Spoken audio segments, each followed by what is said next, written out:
Është një krizë besimi, për hir të vërtetë, gjë e cila pranohet edhe përmes përmbajtjes së këtij dokumentacioni,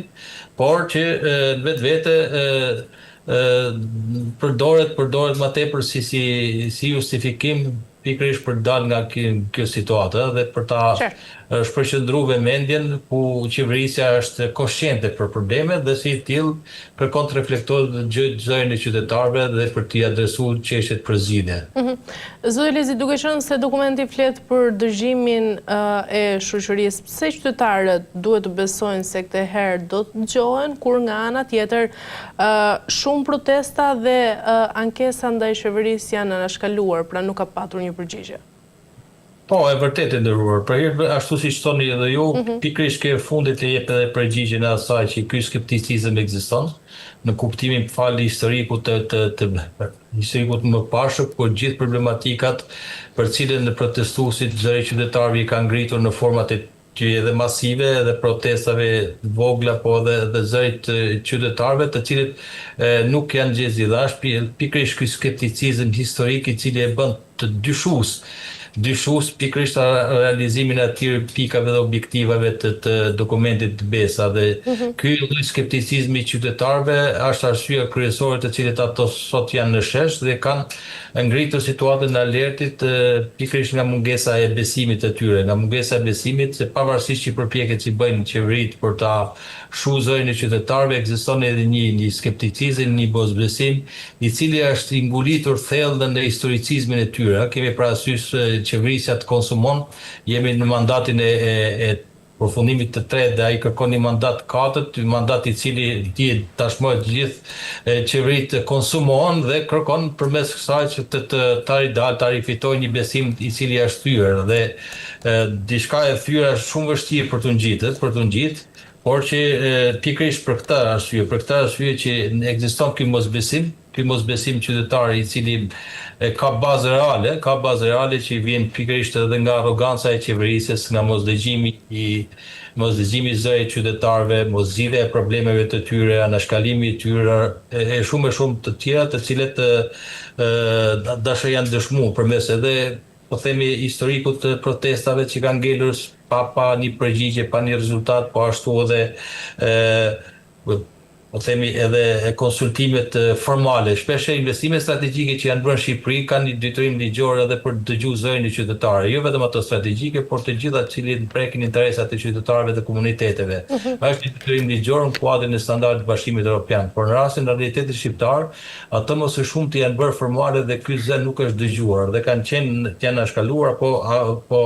janë manipuluar qoftë tryeza e dëgjesa publike e konsultimeve, në sfundi ishim dëshmitar edhe një farsë që lidhesh me debatin apo me konsultimin publik për reformën territoriale dhe ndryshimin e hartës administrative, ku me një vendim politik arbitrar synohente të fshihen nga harta politike një numër i madh bashkisë ku prekin direkt jetën e qytetarëve dhe si tillë kjo pakënaqësi ekziston edhe për shkak të historiku dhe fakti që edhe një dan forca dhe arroganca e pushtetit e cila vjen për shkak të numrave e ka bërë atë të cilët perceptimi i publikut të jetë i tillë saqë çdo lloj zëri i ngritur ndaj qeverisës do të jetë i humbur në kuptimin i harruar sepse nuk ka peshën e asaj që mund dyshohen. Ne kemi parasysh disa nisma të cilët janë bërë edhe nga shoqata, aktorë të rëndësishëm dhe partitë politike, të cilët kanë kërkuar ndryshimin e ligjit për referendumin apo janë marrë nisma të tillë dhe ky zë ka humbur, në kuptimin nuk e ka pas atë fuqinë e saj vendimarrëse për të ndryshuar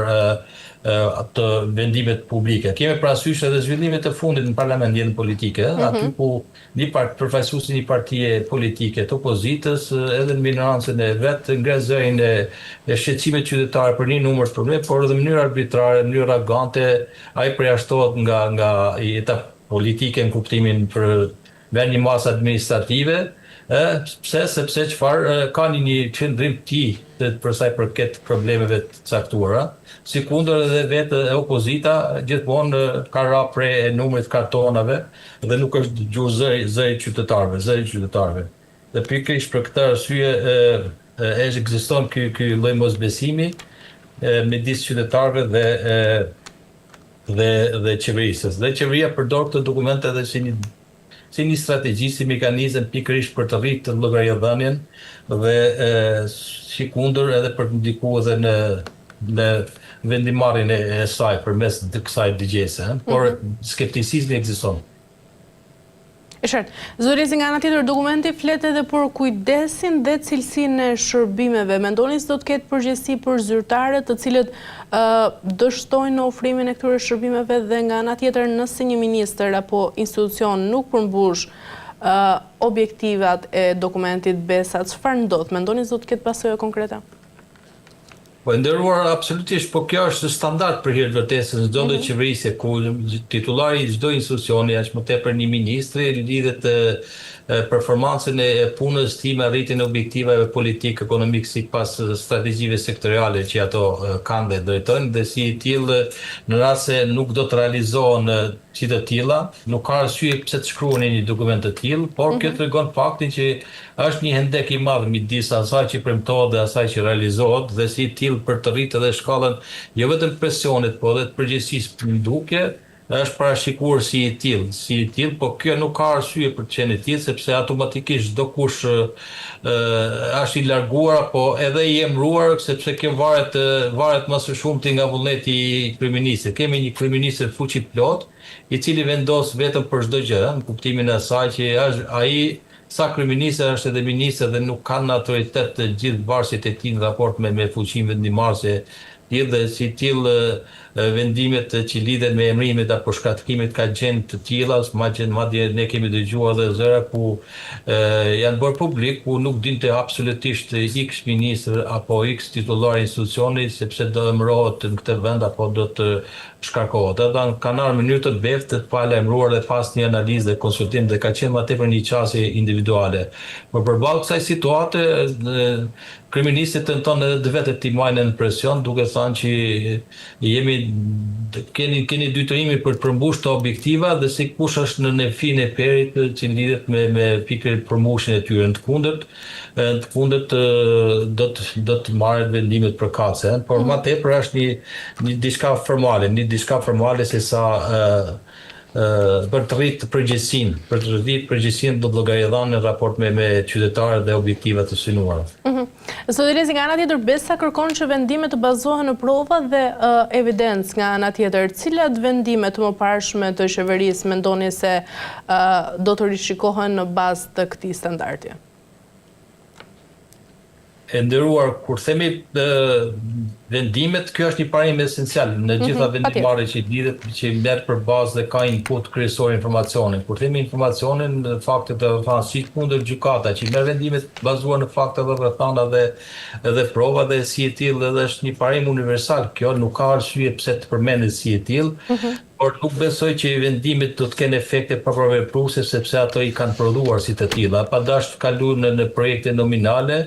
askush nuk mund të marrë vendime për t'i anulluar apo t'i delegjitimuar ato për shkak të faktit që janë formalizuar apo janë për shembull investimet kapitale strategjike në ura, në ato rrugë, shumë projekte, është shumë e vështirë për t'u anulluar sepse do të ballafaqohet ka klauzola të tilla këto lloj marrëveshjes, të cilat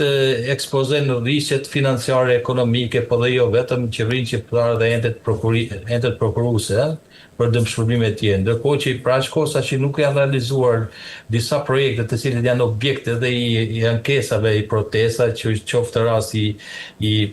Zvërnecit apo i rasti i investimet për zonat e mbrojtura apo ato të ligjin për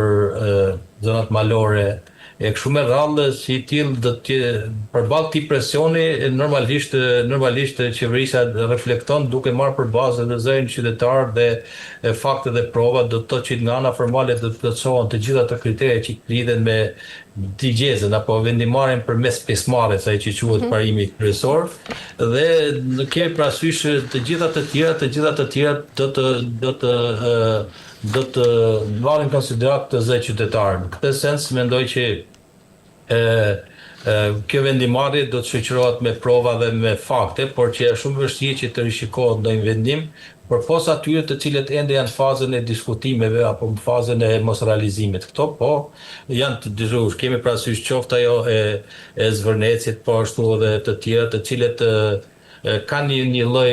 një ndjeshmëri të lartë edhe publike për shkak të asaj që protestat i bën. Do të thotë që zëri qytetari bëri që debatet